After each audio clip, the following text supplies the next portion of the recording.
আসসালামু আলাইকুম রহমতুল্লাহ বরকাতু। আমি একটি গুরুত্বপূর্ণ বিষয় নিয়ে কথা বলবো। বিষয়টি হলো ধর্ষণ কেন দিন দিন বাড়তেছে, ধর্ষণ কিভাবে কমানো সম্ভব।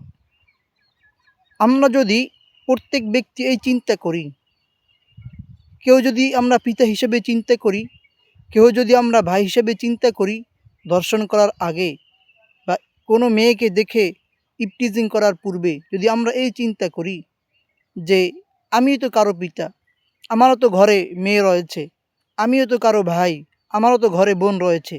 আপনি যেমন পিতা হয়ে চান না আপনার মেয়েকে কেউ ইপটিজিং করুক, কেউ ধর্ষণ করুক, ঠিক তদ্রূপ আপনি যে মেয়েকে দেখে খারাপ চিন্তা মাথায় নিলেন, সে তো কারো না কারো মেয়ে। আপনি একবার নিজেকে প্রশ্ন করুন ইপটিজিং করার পূর্বে, সে তো আমার মতো কোনো বাবার সন্তান। আপনি একবার চিন্তা করুন, সে তো আমার মতো কোনো ভাইয়ের এক বোন।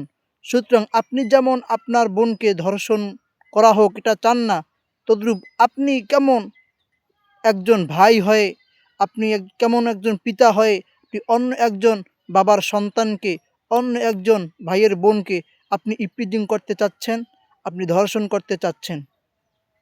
আসলে এটা আমাদের একটি চিন্তার বিষয়। যদি আমরা চিন্তা ভাবনা করি তাহলে আমাদের সমাজ পরিবর্তন হয়ে যাবে। যদি আমরা প্রত্যেক ব্যক্তি এই চিন্তা করি যে আমি যে কোনো মেয়েকে দেখি না কেন, আমি একবার এই চিন্তা করি যে এই মেয়েটা সে তো আমার বোন হতে পারতো। যদি এই মেয়েটা বোন হতো আমার, আমি কি এই কাজটা করতে পারতাম? একবার বিবেককে আমরা প্রশ্ন করি, হে বিবেক, তুমি কি এই কাজটি করতে পারতে তোমার বোনের সাথে? কিন্তু আজ মানুষ এই চিন্তা না করে তারা ধর্ষণ করেই যাচ্ছে। আর আমাদের দেশে ধর্ষণের শাস্তি হচ্ছে না, যা হচ্ছে তা মাত্র নাম, কিন্তু কাজের কোনো আমরা ফল পাচ্ছি না। যার কারণে সমাজে ধর্ষকরা দিন দিন ধর্ষণ করে যাচ্ছে। আমরা সরকারের প্রতি আহ্বান জানাবো, আপনারা এমন শাস্তি দিন যে শাস্তি দেখে আপনার ২, ৪, ৫, ১০ জন অন্য অন্য যারা আছে কুচিন্তার অধিকারী, কুমনোভাব রাখে, তারা যেন শিক্ষা পেয়ে যায়।